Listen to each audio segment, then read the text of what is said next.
कार्तिक राणा के साथ थे। तो ये जो माहौल बना है, इस माहौल के मद्देनजर अब ये ज़रूरी है कि ये चुनाव आपके लिए ज़रूरी क्यों है। ये मेरे जिताने का और मेरे हराने का चुनाव नहीं है। मुझे हराओ या जिताओ, मैं तो आप ही के साथ रहूँगा, उससे कोई फ़र्क नहीं पड़ता मेरे पे।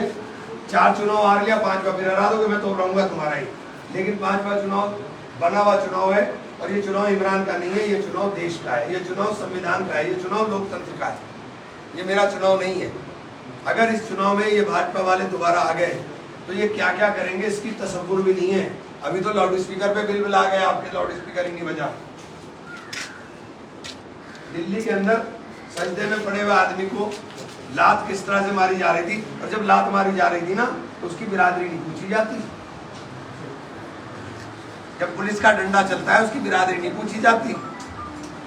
इस जिले में कुछ लोग इकट्ठा हो गए, बस 20 लोग हैं, इनका हर चुनाव में एक धंधा बन गया। इनका धंधा यह है इमरान मसूद के खिलाफ रहना है, और इन्हें बिरादरी के नाम पे नारे लगाते फिरेंगे। कभी किसी बिरादरी में लगाते फिरेंगे, कभी किसी बिरादरी में लगाते फिरेंगे। हर बार एक ही का ड्रामा।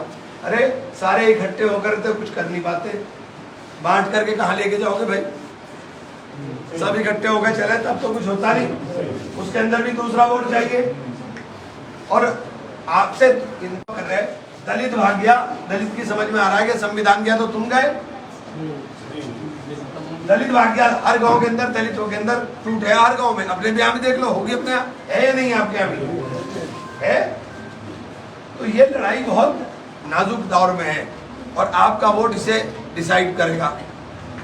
अपना वोट इमरान के लिए नहीं, अपने बच्चों के लिए और अपनी हिफाजत के लिए डालना जरूरी है। इस बार मेरा नंबर तो बाद में है।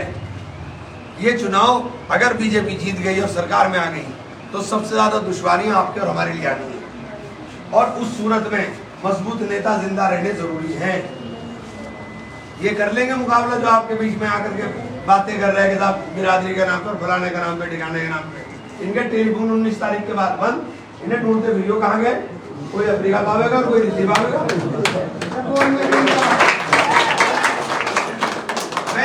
मैं सीरियस बात कह रहा हूँ, एक भी नहीं ढूंढे मिलने का। और इनमें से कौन से की हैसियत है जो जाकर के एक दरोगा से भी लड़ ले? बता दो, किसी की हैसियत हो तो मुझे मत वोट देना। आप बैठे सोनचिड़ा कितना बड़ा गांव है, जिस बिरादरी के नाम पे वोट मांगे, 5 साल चेयरमैन रहा, कितनी सड़क बनेंगे आपके गांव में? बताओ बताओ, कोई सड़क चली क्या 5 साल चेयरमैनी में? जी रोज बताओ, कोई सड़क पड़ी? और आपके नहीं, यहाँ से किसी भी गाड़ों के गांव में पड़ी हो। वाह भाई वाह। ये सड़कों का जो जाल बिछाया था, ये PMGSY में हमने बिछवाया था, वरना कितना बुरा हाल होता, हाल खराब रहता था। और छोटे से छोटे काम के लिए आप लोग यहाँ जाते थे आम की में। ये राजनीतिक जागरूकता चेतना सारी दी भी आपको हमारी है। यहाँ पे हमें बताएंगे, हमें सिखा रहे हो हैं? गाँव में आने का रास्ते नहीं थे। 5 साल चेयरमैन रहते हुए एक सड़क डाल दी होती तब तो बात करते। बिरादरी रखते नाते।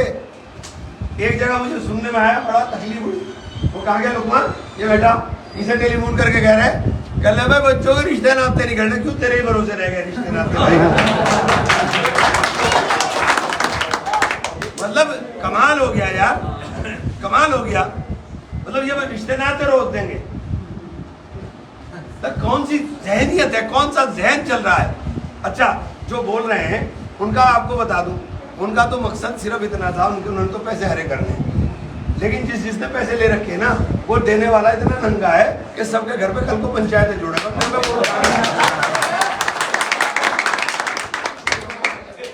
वो सबके घर जोड़ेगा पंचायत, क्योंकि मुझे पता वोट नहीं मिलने का। देखो, वोट लोग समझदारी के साथ डालते हैं। बसपा और भाजपा दोनों एक हैं। पार्लियामेंट का इलेक्शन अभी 15 दिन पहले हुआ। पार्लियामेंट में वोट किसको दिया? भाजपा को। एक वोट था भाजपा को। उससे पहले CAA का बिल आया, वोट किसको दिया? भाजपा को। उससे पहले 3 तलाक का बिल आया, वोट किसको दिया? भाजपा को। तो जब वो हमेशा भाजपा के साथ ही खड़ी रहना है, तो फिर उसका भाजपा के साथ लड़ाई का मतलब क्या है? और एक और बात बता दूं, अगर मायावती का आना बीजेपी के लिए फायदेमंद है तो मायावती आएगी, और अगर उन्हें लगा कि बीजेपी के लिए फायदेमंद नहीं तो मायावती आने की भी नहीं, मतलब ये भी डिसाइड वहीं से होना उनके यहाँ से ही।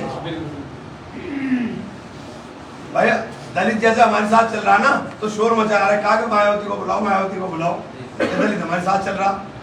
और अगर जरा सा भी दलित का इधर उधर का दिखाई दिया और उन्हें लगा, मतलब पूरा का पूरा बराबर की सीट पे राजपूतों ने हंगामा उठा रखा वोट नहीं देने के। यहाँ तो हमारे यहाँ बाद में पहले तो वही उठ रहा था, बीएसपी ने राजपूत को टिकट दिया, बीजेपी ने राजपूत को टिकट दिलवा दिया बीएसपी से कि राजपूत नाराजगी में वोट तो डाल नहीं रहा तो खत्ते में डल जाए वो, क्यों वहीं रुक जावे। और राजपूत भी इतने उस्ताद है, तुम्हारी तरह तो सोचते नहीं वो। उन्होंने स्टेज पे भी नहीं चढ़ने दिया उसे, श्रीपाल राणा को कहना नीचे उतर देते नहीं वोट, सीधे देंगे एकरा को। राजपूतों ने खुल के कहा सीधे देंगे एकरा को और सीधा देंगे इमरान को, वोट वहां देंगे जहां चोट लगेगी तुम्हें। हवा में वोट नहीं डाल रहा कोई भी। आपसे भी कह रहा हूं, जो लोग इधर उधर की बात कर रहे हैं उन्हें भी सबको समझा करके एकजुटता के साथ वोट डालो। इंशाल्लाह ये चुनाव जीतने वाला चुनाव है। और जीत जो हालात बन रहे हैं, जो 400 पार का नारा लगा रहे हैं ना, उनकी 200 भी पार नहीं हुई इंशाल्लाह। आपके हालात जो बन गए तो अल्लाह ने चाहा हम जीते, सरकार बने, और अगर यहाँ से जिता के भेज दिया तो ये बात तय समझ लो कि मेरी जो पार्टी में हैसियत है, मैं कहाँ हूँ ये भी आपको अंदाजा है, मैं कहाँ हूँ ये भी अंदाजा है। और ये तो 3 में ना 13 में जिसके लिए पूरा वोट बर्बाद कर रहे हैं, जो लड़ाई में नहीं उसके बारे में ज्यादा बात करने से तो फायदा है नहीं। सही बात, लड़ाई बीजेपी से है हमारी, और बीजेपी को उसके जाल में उलझा दिया आपके पहली बार। अब मैं अपने जाल में ना उलझो, इसके लिए आया छोड़ने हाथ कम ठीक ठीक रही हो सारे सारे। मैं उन्हें उलझा रखा, उन्हें जाल उलझने दो मुझे, मेरा पीछा थाम के रखियो, कभी तो पता चला मेरी लाल कर दी तुमने बर्बाद। अच्छा भाई, अस्सलाम वालेकुम। ठीक है, ठीक है।